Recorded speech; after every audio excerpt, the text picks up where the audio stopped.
Seit 30 Jahren besteht die Freundschaft zwischen der VBS Schönborngasse und dem Heilpädagogischen Zentrum Hinterpool. Um dies zu feiern, haben wir ein Charity-Event, die Hinterpool-Gala, veranstaltet.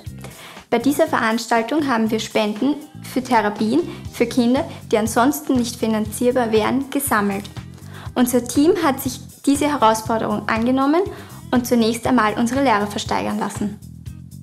Ja, Sie haben richtig gehört. Die Direktion, das Sekretariat und der Großteil unserer Lehrer haben unseren Schülerinnen und Schülern verschiedene Leistungen zur Versteigerung angeboten, wie zum Beispiel Jonglieren mit Feuerkeulen mit Herr Professor Krauskopf, Jause in Oberla mit Frau Kafka, Mathematik-Nachhilfestunden bei unserer Frau Direktor.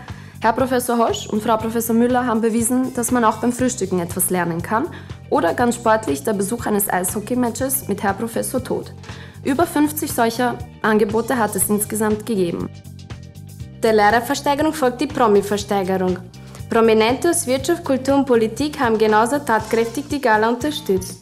Insgesamt erzielten wir knapp 5.300 €.